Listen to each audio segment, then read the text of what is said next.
Welcome students to my YouTube channel. पिछले हमने biomolecules के चैप्टर में जो है काफ़ी कुछ पढ़ लिया था बायोमॉलिक्यूल्स के बारे में, जैसे शुगर, प्रोटीन्स, न्यूक्लियोटाइड्स। ठीक है, सो आज हम पढ़ेंगे एंजाइम्स के बारे में। ठीक है, तो चलो फिर स्टार्ट करते हैं।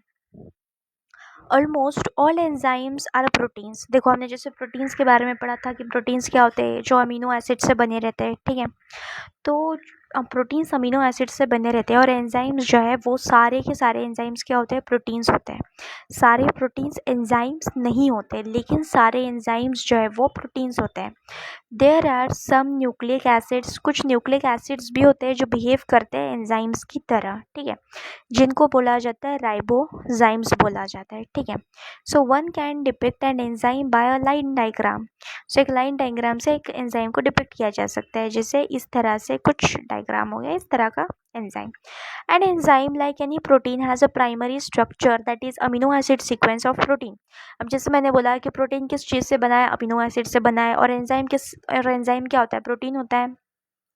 तो ऑब्वियसली एंजाइम भी जो है किससे बना होगा, अमीनो एसिड की सीक्वेंस से ही बना होगा, जिसका अपना उसका एक खुद का प्राइमरी स्ट्रक्चर भी होगा। And enzyme like any other protein has the secondary and tertiary structure. Enzyme का जो है दूसरे प्रोटीन की तरह जो है टर्शरी और सेकेंडरी स्ट्रक्चर भी होगा।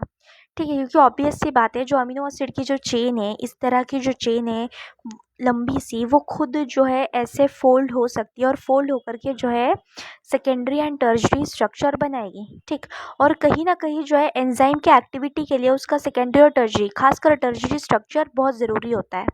When you look at the tertiary structure, you will notice that the backbone of protein chain folds. जब भी हम टर्शरी स्ट्रक्चर देखते हैं कि जो प्रोटीन चेन का जो बैकबोन है वो फोल्ड हो जाता है खुद पर upon itself, and the chain जो है criss crosses itself, and hence जो है मैनी सर्विसेज और पॉकेट्स आर मेड।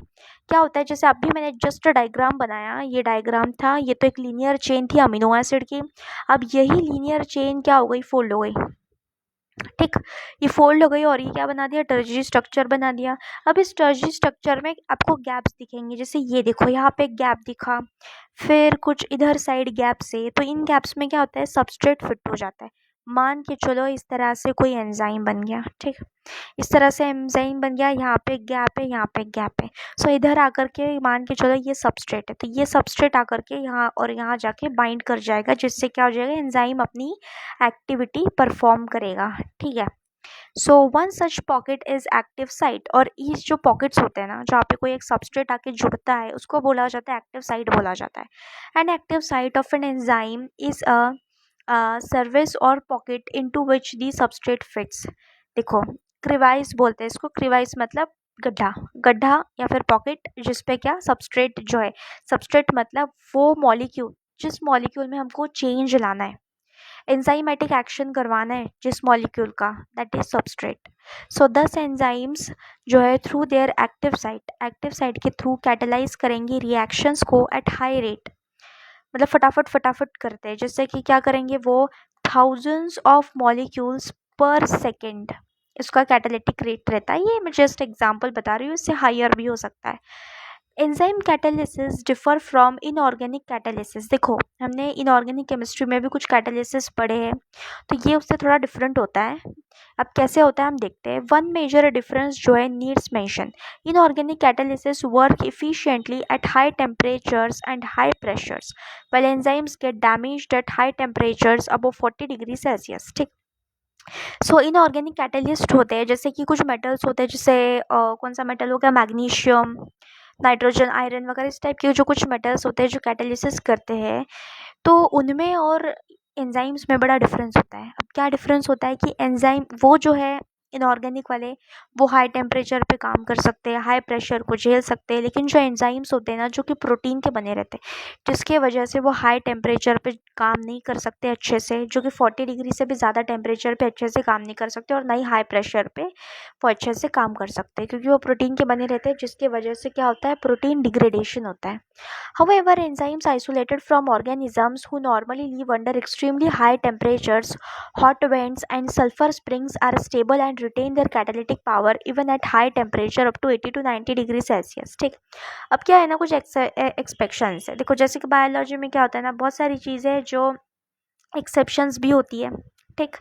तो कुछ ऐसे ऑर्गेनिजम्स होते हैं जिनको क्या बोला जाता है, थर्मोफाइल्स बोला जाता है।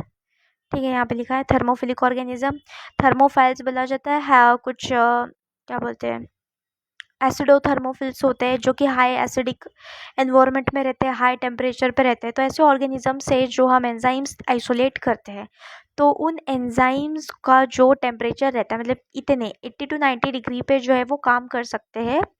ठीक है, तो ये उसका एक्सेप्शन है। फिर आते हैं thermal stability is thus an important quality of enzymes isolated for thermophilic organisms. जब भी हमको हाई टेम्परेचर पे किसी एंजाइम को काम करवाना है तो हम इसको क्या करते हैं, थर्मोफिलिक ऑर्गेनिज्म से उसको आइसोलेट करके उन एंजाइम्स को यूज़ किया जाता है। ठीक है, फिर आते हैं कुछ केमिकल रिएक्शंस। ऑब्वियसली अब एंजाइम अगर कोई सबस्ट्रेट को बदल रहा है किसी में, तो सबस्ट्रेट को प्रोडक्ट में जब कन्वर्ट कर रहा है तो उसमें क्या होगा, केमिकल रिएक्शंस होंगी। ठीक है, तो अब कैसे होती है हम वो देखते हैं। ठीक, so how do we understand this enzymes, हम कैसे करेंगे। Let us first understand a chemical reaction. पहले एक केमिकल रिएक्शन देखेंगे। Chemical compounds undergo two types of change. Chemical compound में दो चेंज होगा, और फिजिकल चेंज होगा, simply refers to change in shape without breaking of bonds. देखो, बिना बॉन्ड ब्रेक किए फिजिकली चेंज हो जाना, that is a physical change. This is physical process, ये एक फिजिकल प्रोसेस है। So another physical process is change in state of matter. Matter के पूरे स्टेट में चेंज हो गया, जैसे आइस मेल्ट इनटू वाटर या फिर वाटर बिकम्स वाटर वेपर। सो ये क्या है, एक फिजिकल चेंज है जिसमें आइस जो है वाटर में बन गया, वाटर वाटर वेपर में बन गया। This is a physical process जिसमें पूरा फिजिकल स्टेट चेंज हो रहा है। This are also physical process. ठीक, so however when bonds are broken and new bonds are formed during transformation, this will be called as chemical reaction. Chemical reaction कब कब बोली जाएगी, जब कोई बॉन्ड टूट रहा है। मान के चलो यहाँ पे कोई, जैसे सॉरी, मान के चलो कोई ए है, बी है। ठीक, ए बी है। ठीक, फिर है सी है, डी है। इन दोनों के बीच में हमने करवा दी रिएक्शन। ठीक, यहाँ का बॉन्ड टूटा, यहाँ का बॉन्ड टूटा, ए सी के साथ चला गया, बी डी के साथ चला गया, ये बन गया, ये ए सी में बॉन्ड बन गया और ये बी और डी में बॉन्ड बन गया। तो ये क्या हो गया, ये केमिकल रिएक्शन हो गया, जिसमें क्या हो रहा है, चीज़ें वही रह रही है। अगर वो लिक्विड में ले रहे हैं, अगर सबस्ट्रेट लिक्विड में है तो प्रोडक्ट भी लिक्विड में बन रहा है। अगर सबस्ट्रेट गैसेस में है, प्रोडक्ट भी गैसेस में बन रहा है। सबस्ट्रेट सॉलिड में है, प्रोडक्ट सॉलिड में बन रहा है। ठीक, कन्वर्जन जो हो रहा है, this is not a physical change, क्योंकि इसमें सॉलिड सॉलिड ही रह रहा है, लिक्विड लिक्विड रह रहा है। बट इसमें क्या हो रहा है, बॉन्ड का ब्रेकेज हो रहा है। क्या टूट रहा है, बॉन्ड टूट रहा है। ठीक, बॉन्ड टूट के सबस्ट्रेट प्रोडक्ट में कन्वर्ट हो रहा है। तो ये कौन सा हुआ, केमिकल रिएक्शन हुआ। ठीक है, इट्स अ केमिकल रिएक्शन। जैसे यहाँ पे एग्जांपल है BOH2, H2SO4, BaSO4 and 2H2O। ठीक, बॉन्ड टूटा, यहाँ से इसका बॉन्ड टूटा, यहाँ से इसका बॉन्ड टूटा, और बॉन्ड किसका बन गया, BaSO4 से जाके रिएक्ट हो गया, और ये OH H2 से जाके रिएक्ट होके क्या बना दिया, वाटर बना दिया और BaSO4 बना दिया। ठीक है, so is an for example is an inorganic, जो कि इनऑर्गेनिक केमिकल रिएक्शन है। Similarly hydrolysis of starch into glucose is an organic chemical reaction. देखो, ग्लूकोज का हाइड्रोलिसिस होना स्टार्च में, सॉरी स्टार्च का हाइड्रोलिसिस होना ग्लूकोज में, वो जो क्या है, एक ऑर्गेनिक केमिकल रिएक्शन है जिसमें स्टार्च में इस तरह के ग्लूकोज मॉलिक्यूल्स रहते हैं जो ब्रेक होते हैं, जिसमें हाइड्रोजन बॉन्ड टूटता है और ये कन्वर्ट हो जाता है ग्लूकोज में। रेट ऑफ फिजिकल और chemical process refers to amount of product formed per unit time. कि कितना फिजिकल या केमिकल प्रोसेस हो रहा है, उसका रेट क्या बताता है कि कितना अमाउंट बन रहा है प्रोडक्ट का टाइम में। ठीक है, मतलब कितना टाइम लग रहा है प्रोडक्ट के किसी अमाउंट के फॉर्मेशन के लिए, that is known as rate. Rate जब भी बात करो तो डिवाइडेड बाय टाइम कर देना चाहिए, दैट इज द रेट। ठीक है, so rate can be also called as velocity. Velocity मतलब कितना स्पीड से रिएक्शन जा रही है। इस if the direction is specified, अगर डायरेक्शन स्पेसिफाइड है, मतलब डायरेक्शन की, एक होता है ना इक्विलिब्रियम में पढ़ा होगा, एक फॉरवर्ड रिएक्शन या फिर रिवर्स रिएक्शन। तो अगर पता है कि रिएक्शन फॉरवर्ड है या फिर रिवर्स रिएक्शन है तो ये इसकी डायरेक्शन है। अगर डायरेक्शन पता है तो जो प्रोडक्ट का जो चेंज है उसको हम क्या बोल सकते हैं, वेलोसिटी बोल सकते हैं। ठीक है, so change in amount of product if the direction is specified, then it is velocity. So rates of physical and chemical process are influenced by temperature among other factors. देखो टेम्परेचर भी इन चीज़ों को जो इन्फ्लुएंस करता है rate को. So a general rule of thumb is that rate doubles or decreases by half for every 10 degree change in either direction.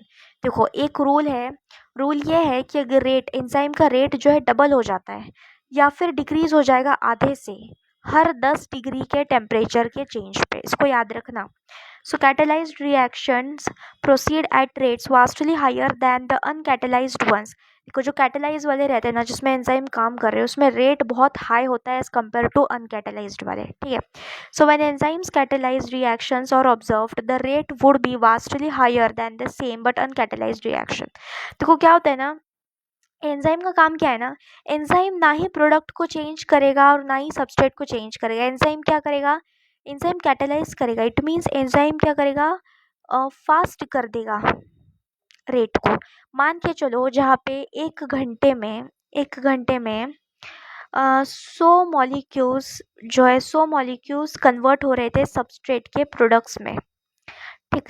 Enzyme क्या करेगा, अब एक घंटे में 1 लाख मॉलिक्यूल्स, ठीक है, 1 लाख मॉलिक्यूल्स को कन्वर्ट कर देगा सबस्ट्रेट के प्रोडक्ट में.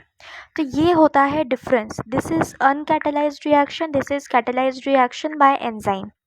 तो ये डिफरेंस होता है एंजाइम का. देखो बनना तो यही है सबस्ट्रेट, ये जो सबस्ट्रेट है ये प्रोडक्ट में बनना है और ये इसका यही प्रोडक्ट बनना है, कुछ और प्रोडक्ट नहीं बनना है. पर वो प्रोडक्ट कितनी देर में कितना बन रहा है, वो उसका जल्दी जल्दी काम कौन करेगा, एंजाइम करेगा. जैसे 1 घंटे में 1 लाख मॉलिक्यूल्स को कन्वर्ट कर दिया सबस्ट्रेट के प्रोडक्ट्स में, यहाँ पे 1 घंटे में 100 मॉलिक्यूल्स ही हो रहे हैं सिर्फ. तो ये एक एग्जाम्पल है, हमने डिफरेंस देखा है एक बिना एंजाइम के और एक एंजाइम वाले के. ठीक है. तो यहाँ पे एक रिएक्शन दी है, ये CO2 है, ये वाटर है, जिन्होंने बना दिया कार्बोनिक एसिड. कौन सा एंजाइम है, कार्बोनिक एनहाइड्रेज एंजाइम है. ये रिवर्स में भी काम करता है बट इसका रिवर्स रेट कम है as compare to forward rate. ठीक है. चलो रेट को छोड़ देते हैं बट इतना याद रखो कि CO2 था, H2O था, बन गया H2CO3 और एंजाइम यूज होता है कार्बोनिक एनहाइड्रेज. सॉरी,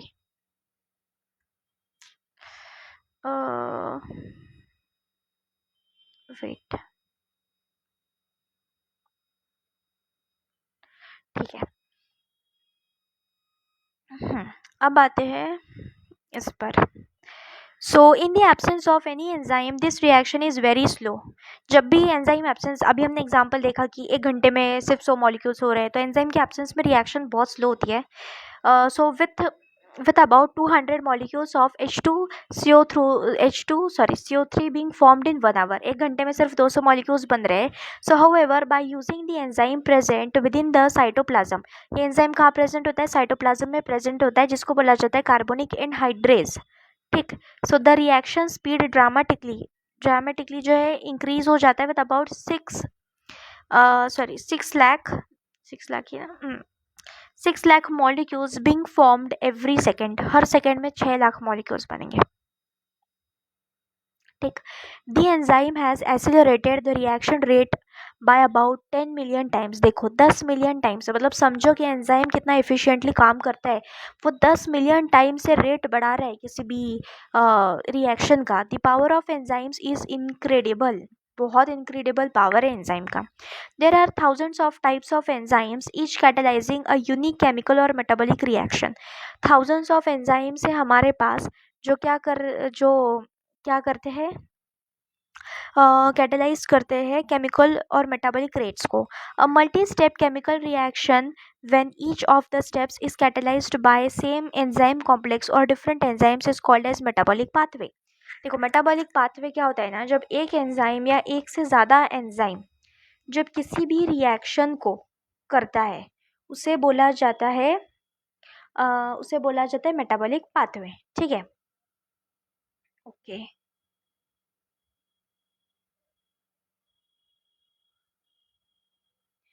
ठीक है. तो अभी एग्जाम्पल देखते हैं हम लोग.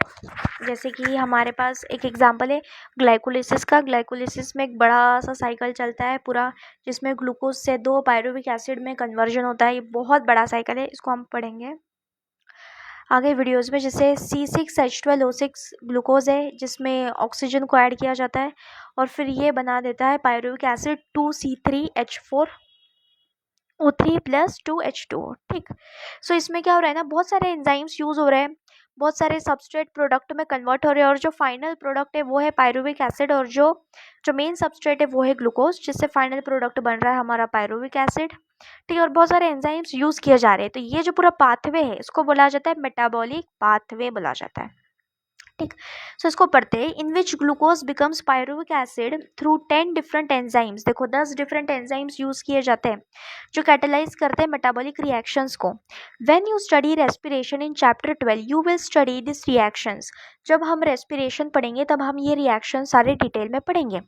As this stage you should know that this very metabolic pathway with one or two additional reaction give rise to a variety of metabolic end product।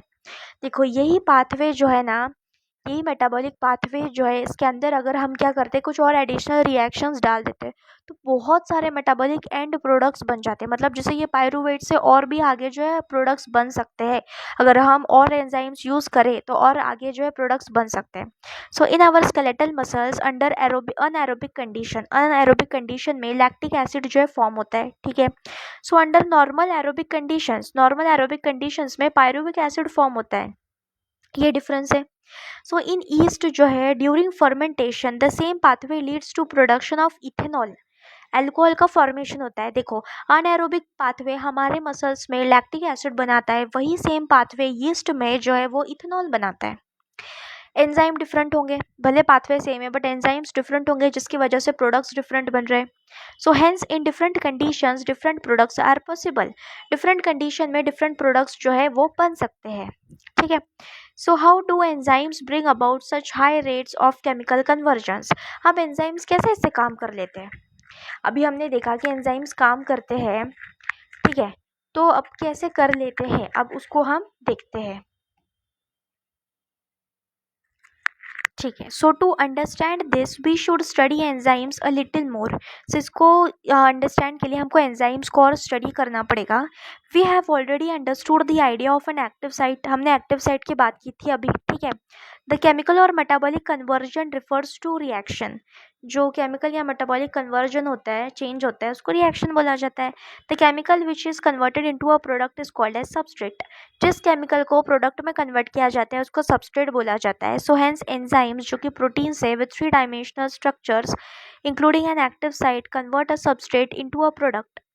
ठीक, symbolically this can be depicted as substrate into product. ठीक, so इसको हम further जो है अच्छे से इसके समझेंगे। देखो it is now understood that the substrate ले लो S has to bind to enzyme. Substrate को एंजाइम से बाइंड करना पड़ता है, कौन से, उसके एक्टिव साइट पे जाके वो बाइंड करता है with in a given cleft और पॉकेट। एक्टिव साइट जो हमने देखा था पॉकेट था जिसमें जाकर के सबस्ट्रेट बाइंड होता है। This substrate has to diffuse towards the active site. Diffuse होना मतलब सबस्ट्रेट को एक्टिव साइट की तरफ जाना पड़ेगा और वहां जाके उससे बाइंड करना पड़ेगा। There is thus an obligatory formation of ES complex. Obligatory formation मतलब ईएस कॉम्प्लेक्स बनेगा ही बनेगा। E stands for enzyme. ठीक, this complex formation is a transient phenomenon. Transient phenomenon it means ये टेम्पररी फेनोमेनन है, कुछ टाइम के लिए रहता है। So during the state where substrate is bound to enzyme active site a new structure of substrate called as transition state structure is formed। देखो जब E और S एक दूसरे से बाइंड रहते हैं तब क्या बनता है, ट्रांजिशन स्टेट स्ट्रक्चर बनता है। ठीक है, एंजाइम का, सबस्ट्रेट का। Very soon after the expected bond breaking या फिर मेकिंग इज कंप्लीटेड। सॉरी, अब देखो इसमें क्या हो सकता है, बॉन्ड ब्रेक हो सकता है या फिर बॉन्ड बनाया जा सकता है, दोनों कंडीशन होती है। हो सकता है कि सबस्ट्रेट था ऐसे ऐसे कुछ बड़ा सा सबस्ट्रेट था, इसके बॉन्ड तोड़ दिए, ऐसे हो सकता है। या फिर हो सकता है कि सबस्ट्रेट और सबस्ट्रेट, देखो इस तरह का कोई कॉम्प्लेक्स है, दो सबस्ट्रेट है जिसके बीच में बॉन्ड बना दिया, तो इस तरह से भी हो सकता है, बॉन्ड बन सकता है, बॉन्ड टूट सकता है।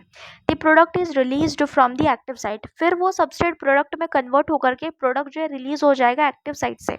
इन other words the structure of substrate gets transformed into structure of product. देखो सबस्ट्रेट जो है वो प्रोडक्ट में ट्रांसफॉर्म हो जाएगा। ठीक है, मान के चलो कि ऐसा था, कोई सबस्ट्रेट था जो बाइंड कर गया। ठीक है, चलो ले लेते हैं, एग्जाम्पल ले लेते हैं। This was a enzyme and this was a substrate. ये एंजाइम है ये सबस्ट्रेट है, ठीक।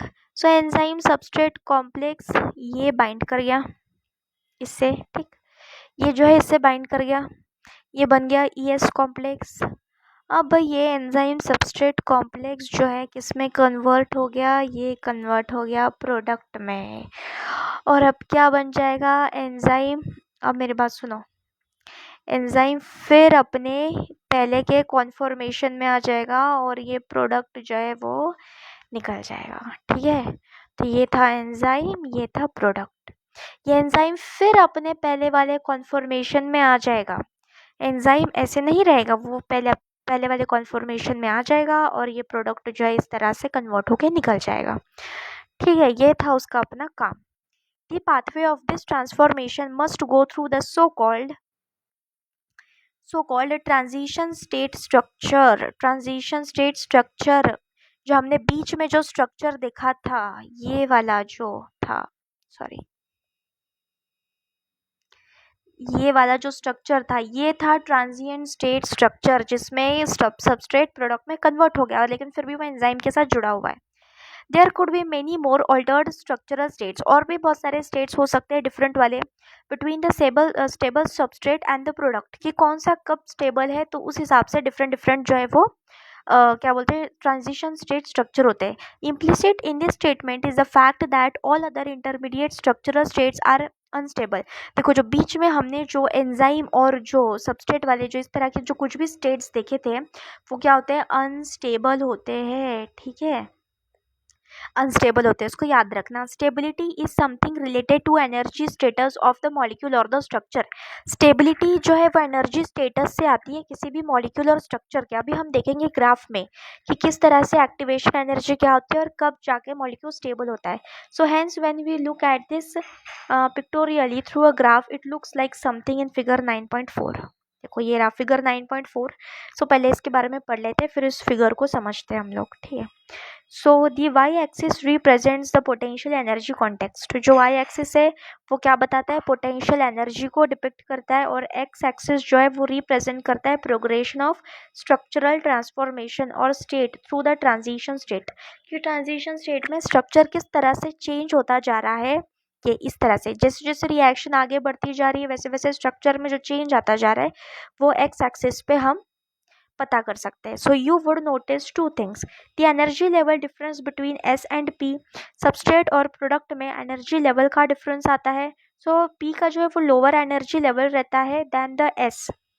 सो रिएक्शन, अगर प्रोडक्ट जो है प्रोडक्ट की एनर्जी लो रहेगी एज कंपेयर टू सबस्ट्रेट, फिर इस रिएक्शन को बोला जाएगा exothermic. One need to not supply energy but heating in order to form the product. अब क्या होता है एक्सोथर्मिक रिएक्शन में, ले लो एक्सोथर्मिक रिएक्शन में क्या होता है, हीट जो है वो निकलती है या फिर एनर्जी जो है वो निकलती है, ठीक। एक्सोथर्मिक रिएक्शन में दूसरा होता है एंडोथर्मिक, जिसमें एनर्जी डालनी पड़ती है हमको किसी भी चेंज के लिए, ठीक है। जो देखो सो एक्सोथर्मिक में ले लेते हैं हम लोग सबस्ट्रेट टू प्रोडक्ट कन्वर्जन हो गया प्लस एनर्जी, और एंडोथर्मिक रिएक्शन में substrate plus energy to product conversion. मतलब एंडोथर्मिक में क्या कर रहे हैं हम लोग, एनर्जी डाल रहे हैं सबस्ट्रेट में ताकि वो प्रोडक्ट में कन्वर्ट हो जाए, और एक्सोथर्मिक में क्या हो रहा है, सबस्ट्रेट जो है प्रोडक्ट में कन्वर्ट हो रहा है और साथ में एनर्जी निकाल रहा है, एनर्जी एमिट कर रहा है, ठीक है। तो ये एक्सोथर्मिक और एंडोथर्मिक, इसको याद रखना है, इसमें कंफ्यूज मत होना। So however, when it is an exothermic or spontaneous reaction, जब भी exothermic या spontaneous reaction होती है, endothermic और energy requiring reaction, the substrate has to go through a much higher energy state और transition state।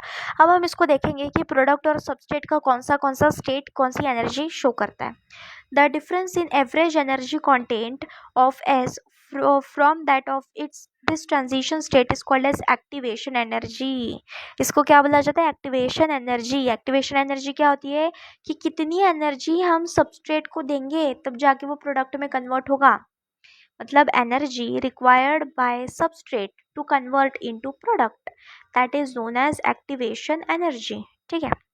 So enzymes eventually bring down this energy barrier, making the transition S to P more easily. Enzyme क्या करेगा ना, क्या होता है ना, देखो हर एक सबस्ट्रेट की अपनी एक डिफरेंट एक्टिवेशन एनर्जी होती है। मान के चलो ये सबस्ट्रेट है, इसकी एक्टिवेशन एनर्जी भर भर के एक्टिवेशन एनर्जी थी प्रोडक्ट में कन्वर्ट होने की, तो इसको टाइम लग रहा था, इसको लग रहा था उसके लिए टाइम, और वो नहीं कर पा रहा था, खुद से बेचारा नहीं कर पा रहा था क्योंकि उसकी एक्टिवेशन एनर्जी बहुत थी। फिर आ गया इस कहानी में एंजाइम। एंजाइम आया सबस्ट्रेट की, उसने देखा इतनी सारी एक्टिवेशन एनर्जी, चलो मैं इसको कम कर देता हूँ, एक्टिवेशन एनर्जी कम कर दी। फिर जो है सबस्ट्रेट आसानी से प्रोडक्ट में कन्वर्ट हो गया, किसके थ्रू हो गया, एंजाइम के थ्रू हो गया।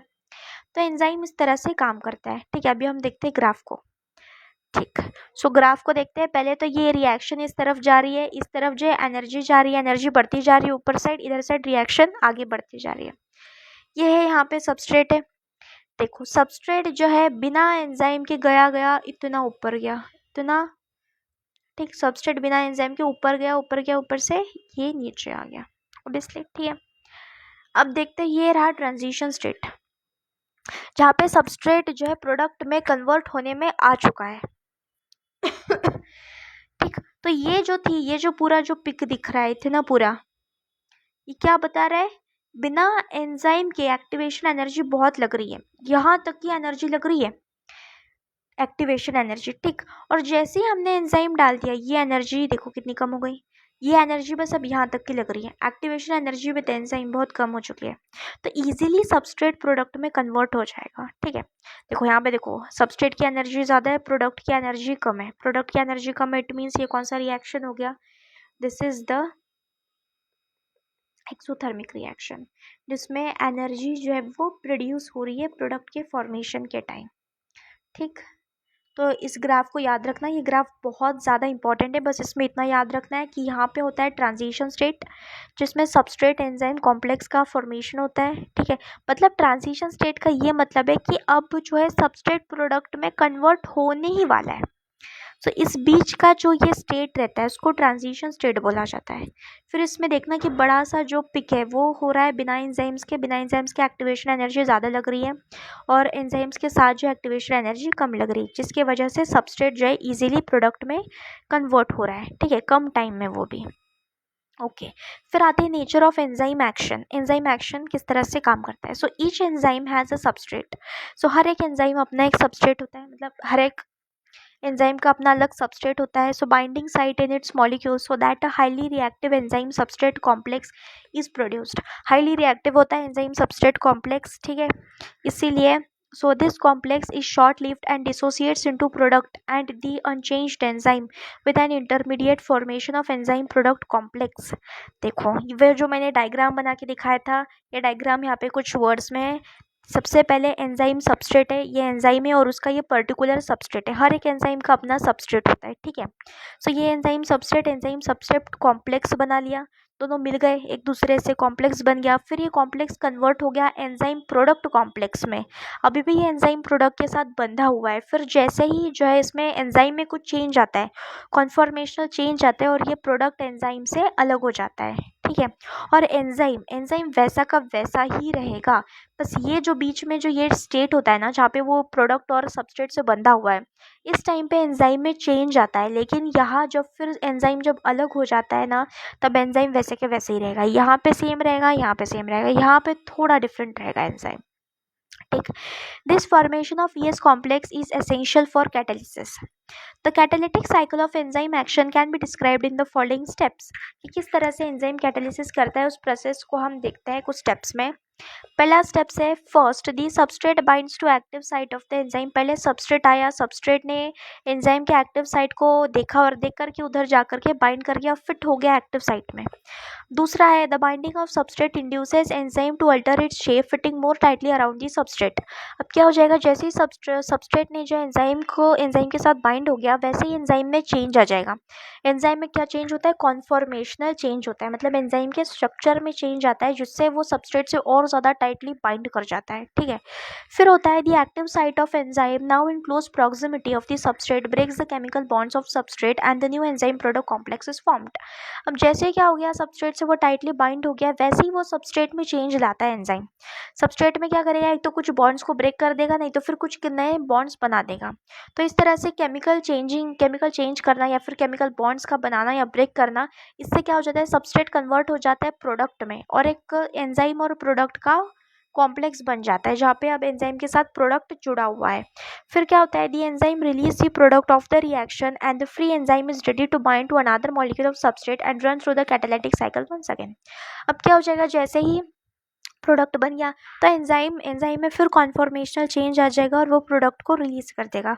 प्रोडक्ट को रिलीज करके वो एंजाइम जो है पहले जैसा था सेम टू सेम वैसा बन जाएगा और फिर दूसरे सबस्ट्रेट से जा कर के बाइंड करेगा और इस तरह से जो है उसकी साइकिल चलती जाएगी, ठीक है। फिर आते हैं फैक्टर्स अफेक्टिंग एंजाइम एक्टिविटी। अब कौन से फैक्टर्स जो एंजाइम की एक्टिविटी को अफेक्ट कर रहे हैं। The activity of an enzyme can be affected by change in conditions which can alter the tertiary structure of protein. तो कोई एंजाइम्स प्रोटीन है, तो ऐसे चीज़ें जो एंजाइम्स के जो प्रोटीन के टर्शियरी स्ट्रक्चर को अफेक्ट कर रही है, वो सारी चीज़ें एंजाइम की एक्टिविटी को भी अफेक्ट करेगी। This include temperature, pH, change in substrate concentration और binding of specific chemicals that regulate its activity. क्या क्या हो गया, टेम्परेचर हो गया, pH हो गया, सबस्ट्रेट का कंसंट्रेशन हो गया, या फिर कुछ और केमिकल्स जो है सबस्ट्रेट की जगह एंजाइम से बाइंड कर जाए, ठीक है। तो सबसे पहले बात करते हैं टेम्परेचर और pH की। एंजाइम जो है generally function in narrow range of temperature and pH। बहुत कम रेंज होती है टेम्परेचर और pH की जहाँ पे एंजाइम फंक्शन करते हैं। So each enzyme shows its highest activity at particular temperature and pH called as optimum temperature and optimum pH। So enzyme जो है उसकी हाईएस्ट एक्टिविटी कब शो करता है, एक पर्टिकुलर टेम्परेचर और pH पे, जिसे बोला जाता है ऑप्टिमम। ऑप्टिमम मतलब अच्छा टेम्परेचर और pH। Activity declines below and above the optimum value. जो ऑप्टिमम वैल्यू होती है ना, उसके नीचे और ऊपर जो है वो डिक्लाइन होता है। जैसे कि मान के चलो मोस्टली देखा जाए तो 30 से लेकर के 45 डिग्री तक का जो है ऑप्टिमम टेम्परेचर होता है एंजाइम्स के लिए, ठीक, डिग्री सेल्सियस तक। इसके नीचे और इसके ऊपर जो है एक्टिविटी क्या हो जाती है, डिक्रीज हो जाती है टेम्परेचर की, एंजाइम की, ठीक है। सो और हाँ, और pH में जो है वो होता है 6.5 टू 7.5 तक का, मतलब लगभग न्यूट्रल pH पे एंजाइम अच्छे से काम करता है और इसके नीचे और इसके ऊपर जो है एक्टिविटी डिक्रीज हो जाती है, ठीक है। So low temperature preserves the enzyme in temporarily inactive state, whereas high temperature destroys enzymatic activity because proteins are denatured by heat. अगर टेम्परेचर लो होगा तो एंजाइम जो है इनएक्टिव हो जाते हैं और अगर टेम्परेचर हाई कर दिया जाता है तो एंजाइम्स डीनेचर हो जाते हैं। फिर आते हैं concentration of substrate. So with the increase in substrate concentration the velocity of enzymatic reaction rises at first. पहले क्या हो जाएगा, जैसे कि मान के चलो तुमने सबस्ट्रेट कंसंट्रेशन बढ़ा दिया तो एंजाइम की एक्टिविटी बढ़ती जाएगी, ठीक। The reaction ultimately reaches a maximum velocity, V max तक पहुंचेगी, which is not exceeded by any further rise in concentration of substrate. This is because the enzyme molecules are fewer than the substrate molecules and after saturation of this molecules there are no free enzyme molecules to bind with the additional substrate molecules। अब क्या हो जाएगा ना, देखो इसमें क्या कर रहे हैं ना, इसमें हमारे पास एंजाइम जो है वो लिमिटिंग फैक्टर है but substrate is unlimited. Enzyme is limiting factor but substrate unlimited है, जिसकी वजह से हम सबस्ट्रेट भले बढ़ाते जा रहे हैं, कितना भी सबस्ट्रेट बढ़ाते जा रहे हैं, एंजाइम क्या होगा, एंजाइम पहले बढ़ता जाएगा बढ़ता जाएगा बढ़ता जाएगा, ठीक है। एंजाइम का सबस्ट्रेट के साथ बाइंडिंग बढ़ता जाएगा बढ़ता जाएगा, फिर एक ऐसा स्टेज आएगा जहाँ पे जो सबस्ट्रेट तो बढ़ ही रहा है लेकिन एंजाइम पूरा पूरा कंज्यूम हो चुका है, पूरा एंजाइम यूज हो चुका है। तो उस टाइम पे भले तुम सबस्ट्रेट कितना भी बढ़ाओ लेकिन एंजाइम और सबस्ट्रेट बाइंडिंग में कुछ चेंज नहीं आएगा क्योंकि एंजाइम अब लिमिटेड हो चुका है, ठीक है। मतलब जैसे मान के चलो 1000 मॉलिक्यूल्स ऑफ एंजाइम है और हमने सबस्ट्रेट के डाल दिए 2000 मॉलिक्यूल्स डाल दिए सबस्ट्रेट के, ठीक।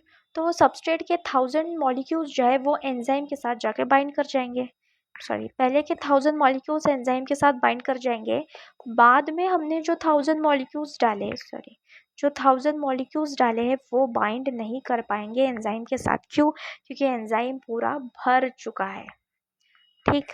तो हमको स्लोप कैसा मिलेगा, अब ऐसा स्लोप मिलेगा। देखो यहाँ पे वेलोसिटी ऑफ रिएक्शन, ये वेलोसिटी है कि कितना जो है रिएक्शन आगे प्रोसीड हो रहा है। और यहाँ पे हम लोग सबस्ट्रेट कंसंट्रेशन है कि सबस्ट्रेट कंसंट्रेशन जैसे जैसे सबस्ट्रेट कंसंट्रेशन बढ़ाते जा रहे हैं, पहले पहले देखो वेलोसिटी एकदम बढ़ती गई, फटाफट फटाफट एंजाइम सारे जो है वो कन्वर्ट होते गए प्रोडक्ट में। लेकिन एक टाइम आ गया जहाँ पे ये बढ़ नहीं रहा है, अब ये स्टेशनरी हो गया, स्टेबल हो गया। क्यों हो गया? क्योंकि सारे एंजाइम मॉलिक्यूल्स भर चुके हैं। अब भले सबस्ट्रेट अब में कितना भी बढ़ा हुआ आगे उससे फर्क नहीं पड़ता, अब ये स्टेशनरी हो चुका है। ठीक, इस बीच में आता है एक term that is V max by 2, मतलब जो ये मैक्सिमम वेलोसिटी है जहाँ पे पूरा ये स्टेशनरी हो चुका है, पूरा सब भर चुका है, सैचुरेशन हो चुका है, उसका हाफ वेलोसिटी। ठीक, जो और ये जो है K M that is concentration, maximum concentration. ठीक, the activity of an enzyme is also sensitive to presence of specific chemicals that bind to enzyme. When the binding of chemicals, देखो क्या होता है ना, एक्टिविटी जो है वो केमिकल्स दूसरे, अगर मान के चलो सबस्ट्रेट की जगह दूसरे केमिकल्स आके बाइंड कर गए तो भी एक्टिविटी में चेंज आ सकता है। यहाँ पे ये जो है वो कंसंट्रेशन वाला ग्राफ है, यहाँ पे पीएच और टेम्परेचर वाला ग्राफ है, सेम जाएगा। देखो पहले पहले तो जो है पहले कम है, अगर पीएच कम है तो एंजाइम की एक्टिविटी कम है, फिर बीच वाले पीएच में न्यूट्रल पीएच पे एंजाइम की एक्टिविटी बढ़ गई, फिर वापस कम हो गई। टेम्परेचर पे भी अगर लो टेम्परेचर है एंजाइम की एक्टिविटी कम है, फिर जो बीच का जो टेम्परेचर है 30 से 40 डिग्री उसमें जो है बढ़ गया, बढ़ के फिर एक्टिविटी कम हो गई। तो इस तरह से जो है इसके ग्राफ है, और इसके ग्राफ याद रखना जो बहुत ज़रूरी है। अब देखते हैं केमिकल इनहिबिशन कैसे होता है। ठीक, so shuts off enzyme activity, the process is called inhibition and the chemical is called inhibitor. क्या होता है ना कि सबस्ट्रेट की जगह कोई और केमिकल आकर के जुड़ गया, कोई और मॉलिक्यूल आकर के एंजाइम के साथ जुड़ गया, जिसने क्या कर दिया, एंजाइम की एक्टिविटी रोक दी, उसको बोला, उस प्रोसेस को बोला जाएगा इनिबिशन, और उस चीज़ को और उस मॉलिक्यूल को बोला जाएगा inhibitor. When the inhibitor closely resembles the substrate in its molecular structure and inhibits the activity of enzyme, it is known as competitive inhibitor. अब क्या होता है ना, जब इनिबिटर, मान के चलो मेरा सबस्ट्रेट ऐसा था, ठीक, मेरा सबस्ट्रेट ट्रायंगल था, ये ट्रायंगल मेरा सबस्ट्रेट था, और सेम मेरा इनिबिटर भी ऐसा है, और ये सबस्ट्रेट की जगह इनिबिटर आके एंजाइम से बाइंड कर गया, ये एंजाइम से बाइंड कर गया इसकी जगह, तो ये क्या हो जाएगा, ये कॉम्पिटिटिव इनिबिटर कहलाएगा। ठीक, due to its close structural similarity with the substrate, the inhibitor competes with the substrate for the substrate binding site of enzyme. क्या हो जाएगा ना कि जो सबस्ट्रेट, सॉरी, जो इनिबिटर है वो सेम टू सेम, मतलब लगभग जो है सबस्ट्रेट की तरह दिख रहा है, जिसकी वजह से क्या हो जाएगा, वो सबस्ट्रेट की, वो एंजाइम की एक्टिव साइट पे जाके बाइंड कर जाएगा और सबस्ट्रेट बाइंड नहीं कर पाएगा। Consequently the substrate can not bind and as a result the enzyme action declines, जिसकी वजह से एंजाइम का एक्शन डिक्लाइन हो जाएगा, इनिबिट हो जाएगा, खत्म हो जाएगा। Inhibition of succinic dehydrogenase by malonate which closely resembles the substrate succinate in structure। देखो सक्सिनिक डिहाइड्रोजिनेज को इनहिबिट करता है, कौन करता है, मैलोनेट करता है, जो सेम स्ट्रक्चर की तरह होता है, सक्सिनेट के स्ट्रक्चर की तरह। Such competitive inhibitors are often used in control of bacterial pathogens. ठीक है, बैक्टीरियल पैथोजेंस के कंट्रोल में यूज़ किया जाता है, उसको ज़्यादा डिटेल में नहीं जाना है उसके। ठीक, फिर आते हैं classification and nomenclature of enzymes, कि किस तरह से क्लासीफाई और नॉमेनक्लेचर किया जाता है। Thousands of enzymes have been discovered, isolated and studied. अब तक थाउजेंड्स ऑफ एंजाइम्स डिस्कवर हो चुके हैं, आइसोलेट हो चुके हैं और स्टडी किए गए। Most of this enzymes have been classified into different groups based on types of reactions they catalyse. देखो कौन से रिएक्शन को कैटालाइज कर रहे हैं उसके बेसिस पे जो है एंजाइम्स को काफ़ी सारे डिफरेंट ग्रुप्स में क्लासीफाई किया गया है। Enzymes are divided in 6 classes with 14 to 13 subclasses named accordingly by 4-digit number। ठीक है, सो हम क्लासेस देखेंगे, सब क्लासेस नहीं देखेंगे, ज़्यादा डिटेल में नहीं जाएंगे। तो छः क्लासेस में डिवाइड किया गया है। सबसे पहला क्लास है जो कि ऑक्सीडो रिडक्टेज या डिहाइड्रोजिनेस, नाम बोल रहा है उसका, नाम बोल रहा है ऑक्सीडो रिडक्टेज, मतलब वो ऑक्सीडेशन कर रहा है, रिडक्शन कर रहा है। डिहाइड्रोजिनेस कर रहा है, मतलब क्या कर रहा है, ऑब्वियसली हाइड्रोजन को हटा रहा है। ठीक, so enzymes which catalyse oxidation reduction between two substrate, जैसे S और S' में, जैसे S रिड्यूस हो रहा है, S' ऑक्सीडाइज हो रहा है, फिर S ऑक्सीडाइज हो जाएगा और S' रिड्यूस हो जाएगा। ठीक है, फिर आता है ट्रांसफरेज, जो क्या करेगा, नाम जिसे सजेस्ट कर रहा है, ट्रांसफरेज ट्रांसफर करेगा। So enzymes catalysing a transfer of group, किसी भी ग्रुप को ट्रांसफर करेगा, जैसे अल्कोहल हो गया, एल्डिहाइड, कीटोन, कोई भी ग्रुप हो। सो जी जो है अदर देन हाइड्रोजन, हाइड्रोजन के अलावा दूसरे किसी भी ग्रुप को ट्रांसफर करना between a pair of substrate is known as transferase. देखो जैसे कि एस जी कॉम्प्लेक्स है और एस डैश है, तो क्या बन जाएगा, एस डैश, एस और एस डैश और जी जो है वो अलग हो जाएगा, ठीक है, सॉरी एस डैश जी सबस्ट्रेट बन जाएगा। पहले सबस्ट्रेट था एस जी था, फिर ये जी जो है एस डैश पे चला गया और फिर ये क्या बन जाएगा, एस डैश जी बन जाएगा। फिर आते हैं hydrolases, enzymes catalysing hydrolysis of ester ether peptide glycoside C C and C halide or P N bonds. Hydrolysis करना मतलब वाटर मॉलिक्यूल्स को हटा देना, दैट इज हाइड्रोलिसिस, ठीक है। फिर आते हैं lyases, enzymes that catalyse removal of groups from substrate by mechanism of other than hydrolysis leaving double bonds. Lyases क्या करना, तोड़ना, ठीक, किसी भी बॉन्ड को तोड़ना, किसी भी ग्रुप को रिमूव करना सबस्ट्रेट से बिना हाइड्रोलिसिस के, उसे बोला जाता है लाइजेस। जैसे देखो यहाँ पे डबल सी है, एक्स वाई है, तो इसने क्या कर दिया, एक्स वाई को हटा दिया और ये कार्बन कार्बन डबल बॉन्ड बन गया, ठीक है, ओके।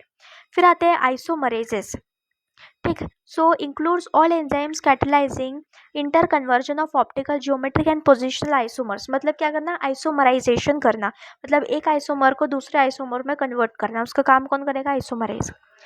फिर आते हैं ligase, so enzymes catalysing the linking together of two compounds, example enzymes which catalyze joining of CO, CS, CMPO etc. Ligase क्या करना है, जोड़ने का काम करता है, लाइगेट करता है, लाइगेट करना मतलब जोड़ना, कोई भी दो कंपाउंड्स के बीच में बॉन्ड बनाना, that is known as ligase, ligase काम करवाएगा, ठीक है।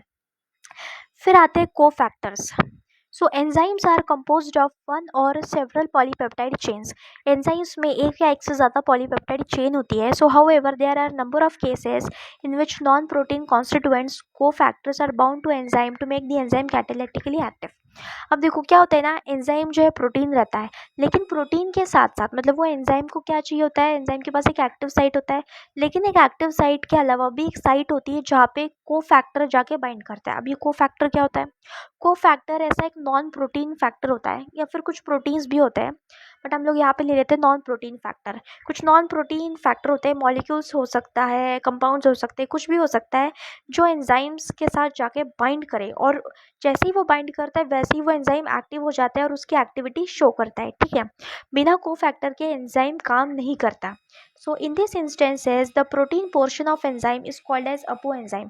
जो एंजाइम का प्रोटीन वाला पोर्शन है उसको अपो एंजाइम बोला जाता है।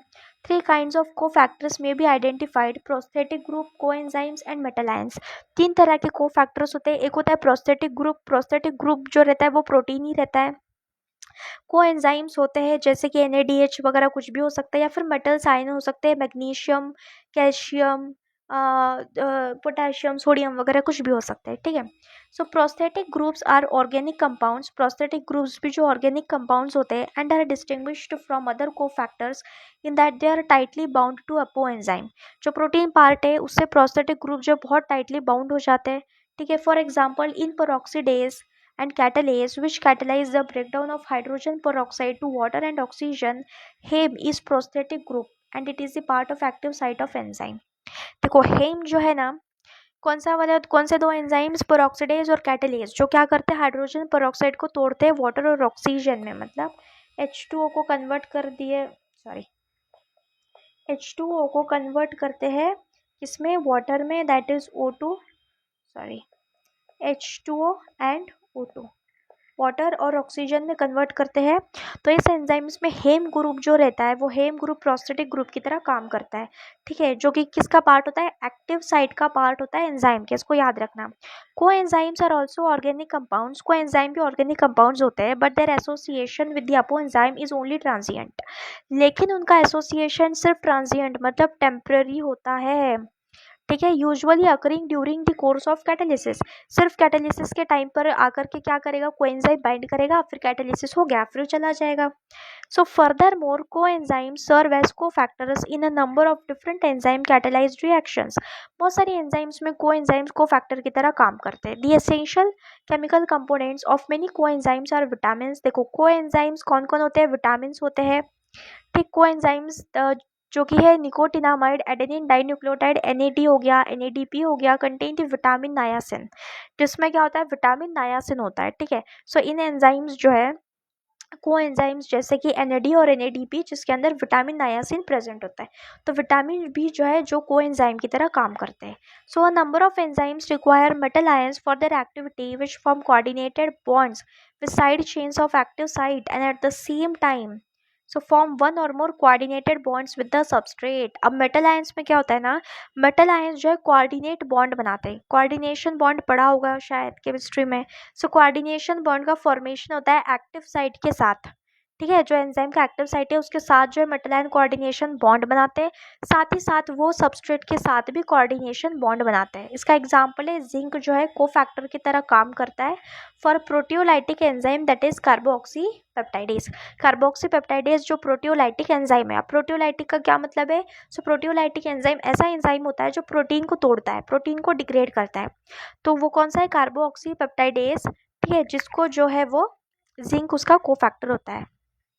Catalytic activity is lost when the cofactor is removed from the enzyme, which testifies that they play a crucial role in catalytic activity of the enzyme.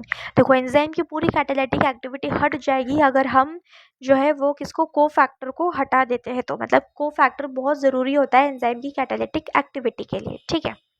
Okay, सो हमारा ये chapter biomolecules काफ़ी बड़ा chapter था और काफ़ी डिटेल में, मतलब इसको डिटेल में पढ़ना। NCERT में तो का बहुत कम डिटेल में है, बट इसको आप लोग जो है बाद में डिटेल में पढ़ना इसको अच्छे से। मैं भी जो है आगे आने वाली सीरीज़ में जो इसको और डिटेल में पढ़ाऊँगी। तो अभी जो है यहीं तक का था। अगर आपको मेरा पढ़ाना अच्छा लगता है तो लाइक कीजिए, शेयर कीजिए और सब्सक्राइब कीजिए। सो मिलते हैं अगले वीडियो में अगले चैप्टर के साथ, ठीक है।